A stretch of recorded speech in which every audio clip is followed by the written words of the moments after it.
Bonjour à toutes et à tous. Toujours dans le thème de la théorie des groupes applications à la chimie, aujourd'hui nous allons voir dans cette vidéo comment reconnaître le groupe de symétrie d'une molécule donnée.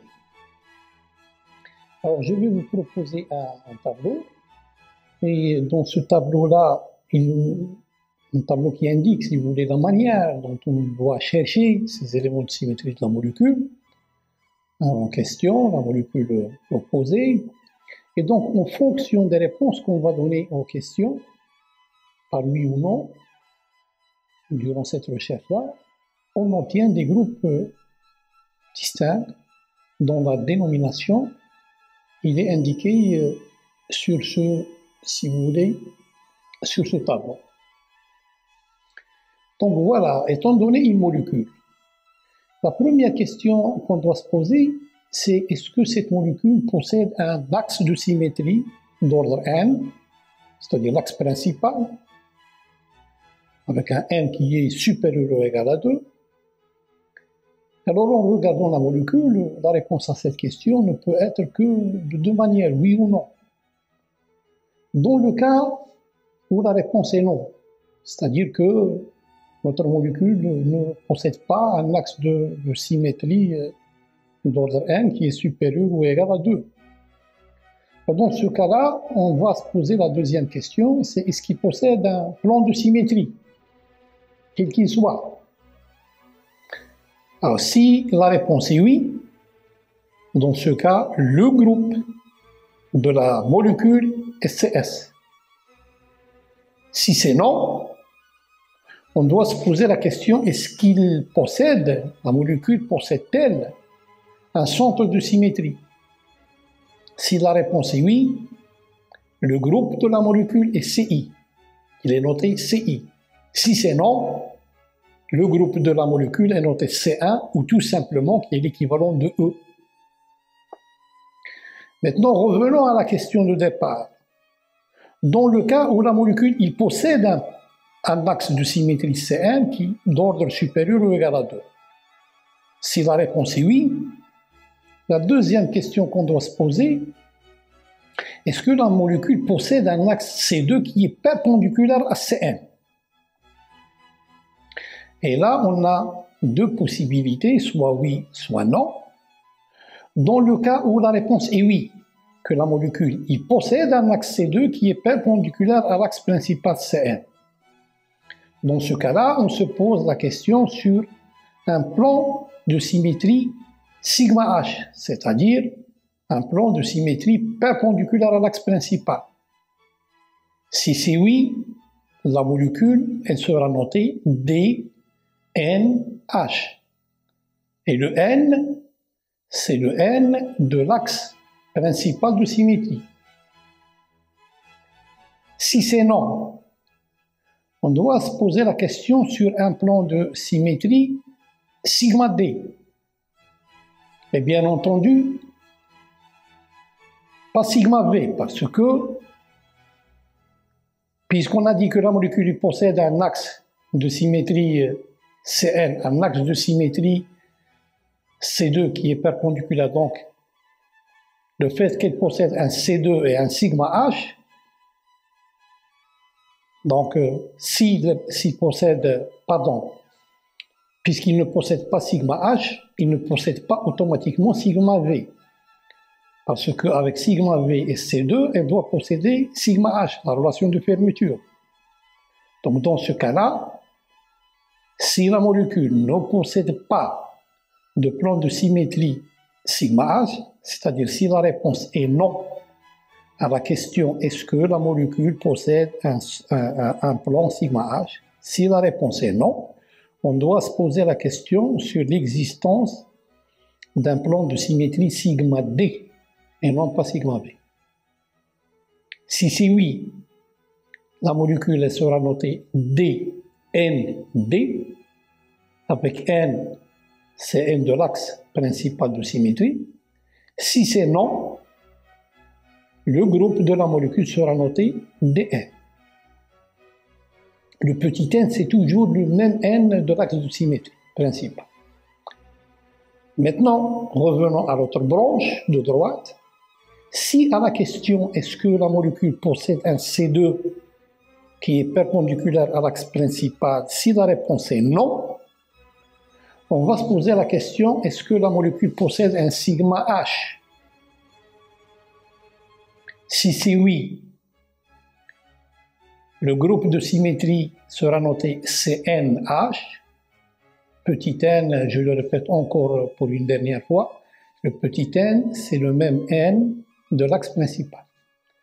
Donc, si la molécule, oui, il possède un sigma H, eh bien, le groupe de la molécule, c'est CNH.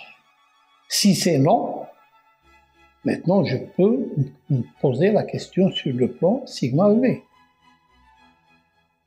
Parce que, dans ces conditions-là, vous voyez que la molécule ne possède ni un C2 ni un sigma H. Donc, la question, c'est sigma V. Si c'est oui, le groupe de symétrie, c'est CNV. Si c'est non, le groupe de symétrie, c'est tout simplement Cn. Alors donc, en suivant cette manière, ce tableau-là avec des questions et des réponses oui ou non, on peut mettre la main facilement sur le groupe de symétrie de n'importe quelle molécule. Alors, reprenons l'exemple de la molécule NH3. Et nous avons vu cette molécule, il possède un axe. Il possède des plans de symétrie sigma V, 3. Les éléments, c'est eux, les entités, les 3 plans de symétrie, les 2 rotations. Donc, la première question, existe-t-il un axe d'ordre n? La réponse est oui. C'est l'axe C3. Ensuite, la deuxième question, existe-t-il un axe C2 perpendiculaire à l'axe C3? Dans le cas de la molécule NH3, la réponse est non. Et donc déjà à ce stade, le groupe de cette molécule est un groupe Cn, et non pas Dn, parce qu'il n'y a pas d'axe C2 perpendiculaire. Ensuite, existe-t-il un plan sigma H, plan qui est perpendiculaire à l'axe C3? La réponse est non.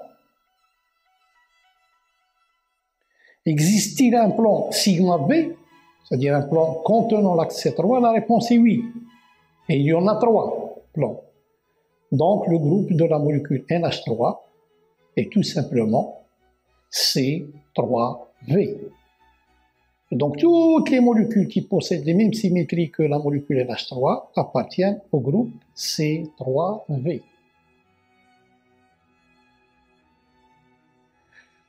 Alors maintenant, les groupes CN, c'est-à-dire là, le groupe où vous avez uniquement des rotations autour d'un axe de symétrie d'ordre 1, une molécule qui possède un axe de symétrie d'ordre 1, qui est un seul axe d'ordre 1. Alors les éléments de Cn, c'est C1n, 2n, 3n, c'est-à-dire faire la rotation une fois, deux fois, trois fois, jusqu'à Cnn, c'est-à-dire faire n fois cette rotation, pile de pi sur n, c'est-à-dire c'est l'équivalent de E, l'identité. Donc là, on voit que le nombre des éléments de Cn est égal justement à n. Et ces transformations, ils commutent toutes entre n. Et donc, chacun des n éléments, il constitue une classe en soi. Le groupe C1 est constitué par la seule transformation, donc le cas le plus simple C1, est constitué par la seule transformation qui est identique, E, et il correspond à une absence totale de symétrie, c'est-à-dire de laisser la molécule telle qu'elle est. La laisser, l'environnement initial doit être préservé, aucune symétrie n'est possédée par cette molécule. Les groupes S2N. Le groupe S2N est celui des rotations autour d'un axe de rotoréflexion d'ordre pair 2N. Alors ces éléments, c'est S1 2N, S2 2N, etc. jusqu'à S2N 2N, qui est l'équivalent de E. Et bien sûr, vous voyez que par exemple, chaque fois que le nombre est pair, par exemple S2, 2N, c'est l'équivalent de C1N. S4, 2N, c'est l'équivalent de C2N. Et ces éléments-là, ils commutent tous entre eux, et chaque élément est une classe à lui seul. Donc le groupe S2N, il contient 2N éléments. Le plus simple S2 ne contient que 2 éléments qui sont eux, l'identité II. Et on note également ce groupe, on le note sur le tableau que je vous ai montré, CI. Les groupes CNH. On obtient ce groupe à partir de Cn, en lui adjoignant un plan horizontal de symétrie, c'est-à-dire perpendiculaire à l'axe de rotation. Les n rotations de Cn mises à part, ce groupe il contient les n rotoréflexions. CKN suivi de sigma h. Et en particulier, la symétrie plan sigma h, qui correspond lorsque K prend la valeur n, parce que CNN, c'est E. Et donc c'est sigma h. Tous les éléments communs, et chacun forme à lui seul une classe. Le nombre de ces éléments donc est 2n. Le groupe de ce type le plus simple est le groupe C1H, qui contient 2 éléments, E et sigma h. Il est identique à ce que j'ai noté dans le tableau de tout à l'heure, CS. Le groupe le plus simple suivant est C2H, qui est formé des éléments E, C2, sigma h, et sigma h, C2. Sigma h, C2, c'est l'équivalent de I, un centre de symétrie. C'est le groupe ponctuel de molécules type trans C2, H2, Cl2. Voilà, je vous remercie et à la prochaine vidéo.